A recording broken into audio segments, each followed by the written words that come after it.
everybody, welcome to Garden Time with Belle. It is almost the end of August and whoo-wee, we have had quite the summer. Today's walkabout is going to be an opportunity for me to survey what's happening all over the property and think about what are going to be my do's for next year and my don'ts.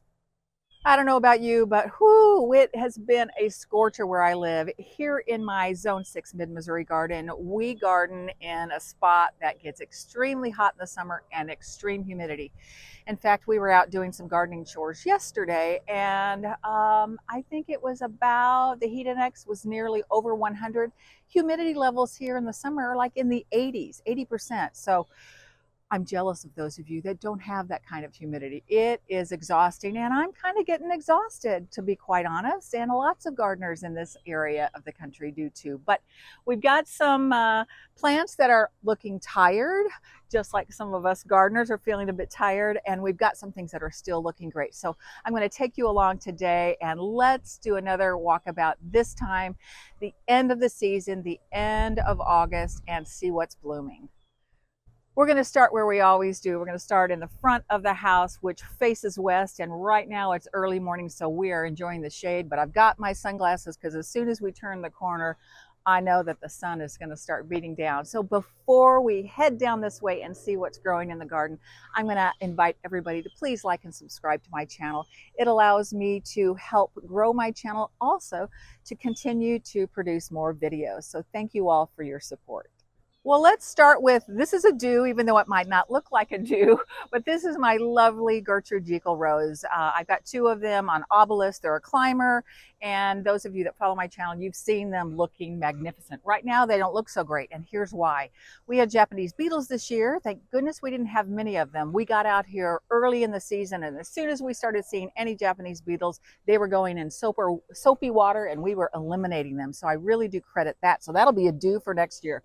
As soon as you see any Japanese beetles, boy, get after it early on so they can't multiply. So I feel really fortunate about that because I know a lot of my friends in this region had a horrible infestation. However, having said all that, Japanese beetles love roses. They love the buds and the flowers. They leave the foliage alone. So what I did for both of my big tall roses is I just removed all of their blooms and buds so the Japanese beetles didn't have something to feast on, and hence, you don't see any roses right now. You see a lot of foliage. The other thing you're going to notice about this is I took it down to about right here yesterday. I came out and I did my final pruning of the season, and the canes were nearly up to the gutter, and I took them way down, pruned them hard, and I did my last fertilizer. I used Rose Tone by Espoma, and I scraped everything back, gave them a nice dose of fertilizer, watered it in, and that'll be the last time I fertilize for the season, because with roses,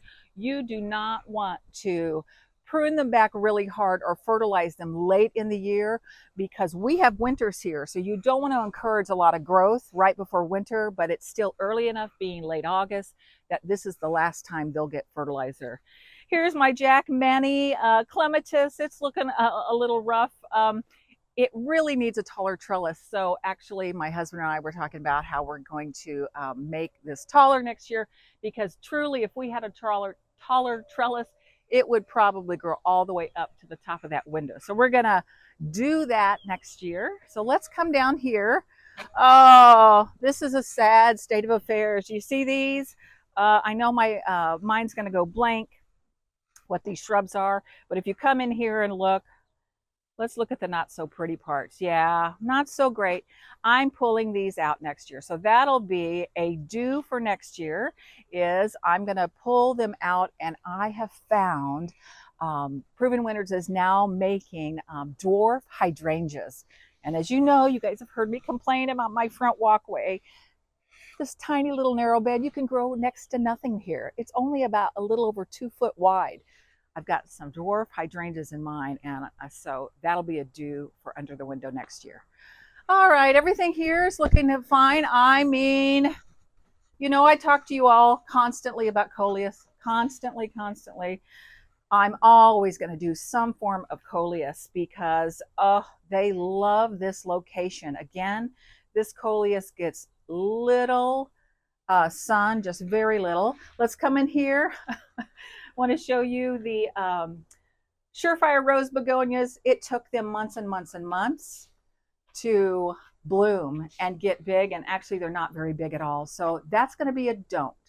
Next year, I'm not going to plant the Surefire rose begonias here. I'm going to plant Surefire rose begonias and the white version out where they get more sun. And then I think I'm going to have the success that everybody else talks about. This is one of the top areas of our property that is going to be a do next year. Oh my goodness. My river of Super Tunia petunias from Proven Winners. This will be a big do for next year, but I am going to switch it up, of course, and select some new colors. And that's the beauty of annuals. You've got your shrubs, some trees. I've got some roses here, but the annuals you can switch out every year. So, of course, this combination is very classic, and this would be Vista Bubblegum and Vista Silverberry. Those two things together are always a great combo. And if you come in really close, I want you to look at the throat on Silverberry. Look at that pink throat next to the bubblegum. I mean, perfect combination. One other thing I just want to mention about this particular garden bed is I have some new roses. I have the Julia Child, and I have another David Austin Rose, Sceptered Isle. And I am really pleased with this brand new little baby rose, because when I got it, it was about this tall. And look, and you could come in real close. Actually, there's some buds forming up. It's a beautiful soft pink with a yellow throat. But the purpose of this rose is because it gets at least 4 to 5 feet tall and wide, so it will eventually fill in. So gardening is an exercise in patience. When you have roses and shrubs and perennials, you have to wait about 3 years for them to really max out. So here we are on the south side of the house, and it's a mixed bag here in late August. You've heard me talk many times about my love-hate relationship with peonies. And if you come in really close, I'm going to show you why I don't like peonies. Because it does not matter. Every single year, they look horrible this time of year. They get these black spots. I think it's a fungal thing, you know, but they just don't make the prettiest shrub. I love them for the maybe 3 weeks that they have gorgeous blooms, and then that's over. So you've heard me wish and dream about rejigging this whole bed. I'd love to bring it way out so that I can have depth instead of these long rows, which is sort of what we inherited when we purchased the house. So, you know, that's going to be a big project, but I would like to figure out a way to create more depth in this bed. But, you know, my Russian sage Perovskia loves hot, hot, hot weather and dry conditions. It's been doing fine. My beautiful Miss Molly butterfly bush, I mean, I have to trim. It's not trimming Tuesday yet. I need to get in here and trim the spent blooms. But, I mean, you just cannot go wrong with this variety. Okay, on the point of this ugly concrete retaining wall is a due for next year. We just planted this cookies and cream hardy hibiscus, and oh my gosh, it is so beautiful. It's a little on the short side right now, but if you come in, it has these gorgeous, gorgeous white flowers, and of course, the dark foliage, hence cookies and cream. It reminds you of an Oreo plant. And then I just stuck some little vinca around it. They were on sale and popped those in. Here's something I'm not so sure about. If you guys grow Caryopteris, which is supposed to be a great perennial, this is a blue night, I think. Let me see what the tag says. Dark night. It's supposed to flower in late summer and early fall, and it's late summer. I see buds. I don't see any flowers, so I'm not sure what the deal is. Okay, so yeah, you've seen my hostas. They're looking pretty crispy. I think the further we get away from the house, the more sun they get. And these here on the end always do horrible. So I'm not sure about that for next year. I haven't cut back all the flower stalks, which I need to do. But this is a do. Oh my goodness. Another Proven Winners hardy hibiscus. I think this is Spinderella. I think. Anyhow, don't quote me. I'll look up the name for you guys. But pumps out flowers all summer long. They take a while to get started in the spring. And this is just its first year. We just planted it this year, and it's supposed to get yay big. So I kind of wanted to fill in this area and try to cover up that ugly concrete wall. Here we are on the open porch on the east facing side of our house, and I wanted to give you an update on this container. Those of you that follow my channel know that I had planted mandevilla early in the summer, hoping that it would cover this trellis that's attached to this 2 by 4 foot planter box. And it's only been flowering for about a week or so. And the reason why is the coleus I had planted was up to about right here. So I came in here 2 or 3 weeks ago and I gave it a hard prune back because I thought, well, maybe there's not enough sunlight hitting to photosynthesize. And sure enough, that was it. So I have to tell you a funny story, and I have video evidence, so I'll make sure I put the video on the screen as I'm talking about this. So my husband and I wake up this morning, we're getting our coffee ready, and it's right here behind this wall where our coffee station is. Anyways, we're pouring our morning coffee. I look out here to see my lovely mandevilla, and what do I see? A baby raccoon, a spring raccoon. Yeah. That was up on the top of the trellis. So anyhow, oh my gosh, I don't know how long this whole event took place. He was up on the top, and then he managed to get himself stuck behind the trellis, and then he was way down here, and finally he figured out how to get out, and it was funny, but a little bit concerning. And when he finally came up and then crawled down the front of the trellis, he was in here for the longest time, and I thought, oh my gosh, I'm going to film a video this morning. He better get out of there because that would scare me. So anyways, it was so funny. The good news is, everybody, that little new raccoon did not destroy my plants. So bonus. Before we head back down the steps, I just want to show you my hanging baskets. You were along all summer to see my beautiful super petunias from Proven Winners, and this was a great combination. 2 of these, Tiara Pink and Tiara Blue, were new this year, and my yellow Saffron Finch. Anyhow, they're looking like most petunias this time of year. They're looking a little worse for the wear. I have cut them back several times because they get enormous, and I fertilize them every Friday, but you know, it's just been extremely hot and humid here, and they're just about done. This is a do. I always plant super petunias on these baskets because actually one Vista super petunia will fill the whole basket and get enormous. I happen to put 3 in here. What I am a bit disappointed with is my Saffron Finch kind of got choked out by the Tiara Blue and Tiara Pink. So that's something for me to remember next year. But I love the combination, the purple, pink, and yellow. All right, so here we are at this, what I used to call the problem bed. This particular garden bed stays really, really wet. And so I made some changes to try to find perennials and shrubs that could handle wet. And I would say there are some definite do's for next year, and there's a definite don't. So let's start with the positive things. Do's. Look at this sweet potato vine. Now, it isn't planted in this bed. It's planted in the back side of this. I never dreamed that that sweet potato would come over the wall, but I love it. It was a happy accident because I can't stand these concrete retaining walls. So I am going to replicate this here again next year. And if you pan over to the other concrete wall, guess what? I am going to dot a few sweet potato vines on that wall on the back side so they will mask the wall. So don't you just love it in your garden when stuff like this happens? Never dreamed it would end up so great. All right, another do. She's not blooming right now. She's got some buds on her, but this is another beautiful hardy hibiscus. So she's liking where she is. Again, this one will get large. She's just brand new this year, so got to be patient. Okay, let me tell you about the don'ts. Here's a big don't. You see my border, the front of this border, this stuff right here. This is sedge. Online, when I ordered all these different perennials for this bed, the sedge I thought was going to be more compact and make a nice little front of the border, right? A different texture.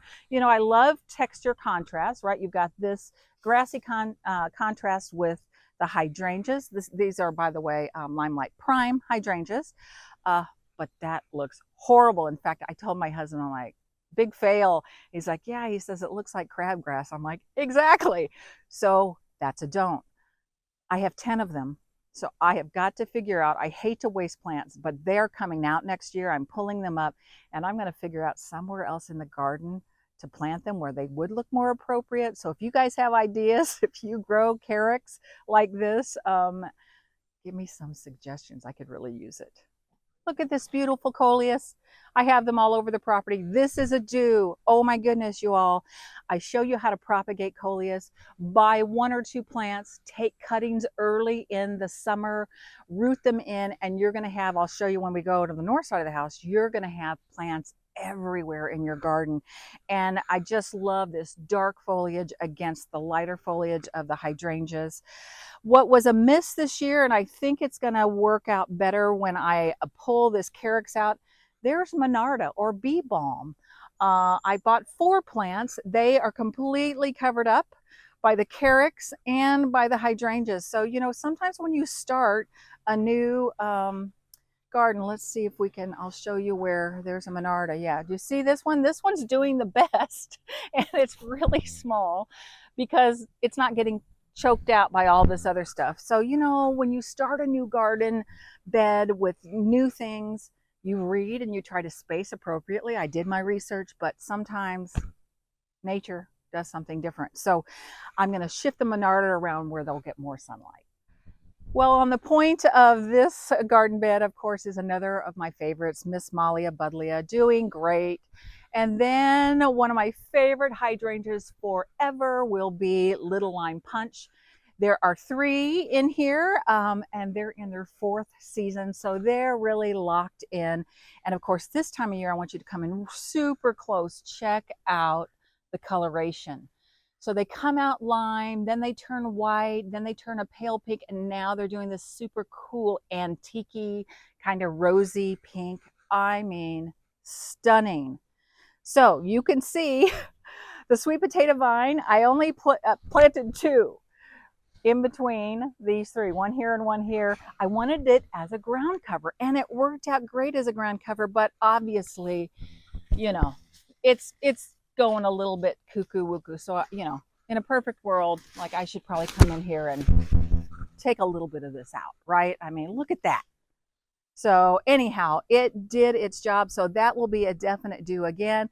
And as you can see, it ended up going over the edge of the retaining wall as a wonderful, happy accident. So I'm really happy about that. These beauties, I lined the back of these tiered beds with coleus that I propagated, you all.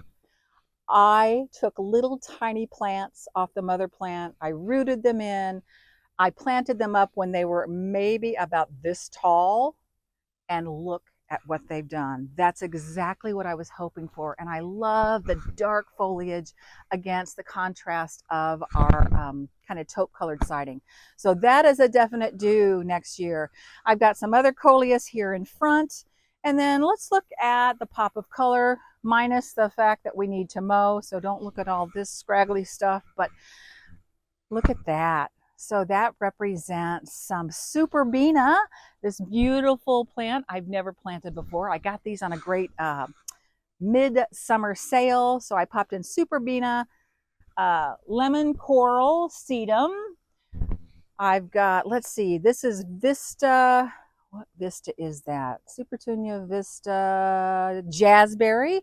And then I can't remember what the purple is. I just popped these in as well. That was on a summer sale. So definitely this is loving its life. Even though this is the north side of the house, this part of the bed is far enough away from the house that it gets lots of good sunlight. So sun lovers are doing just fine here. And wow, wow, wow, Brunnera. I think this is my 1st or 2nd year growing Brunnera. This is a perennial, loves shade, semi-shade. It is getting enormous. So thumbs up to this bed for the year. Well, we've made a loop around the house to show you what's growing in the garden. here in late August. Some things are still pumping out beautiful flower power, and some things are ready for fall, including this gardener. I think I'm about ready for fall. But in my zone 6 garden, we don't have our first frost until about mid-October. So we've got at least another solid 6 weeks of growing season to enjoy, and I'm gonna enjoy it for sure.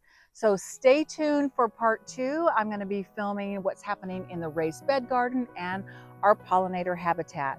So until next time, I wish everybody out there happy gardening.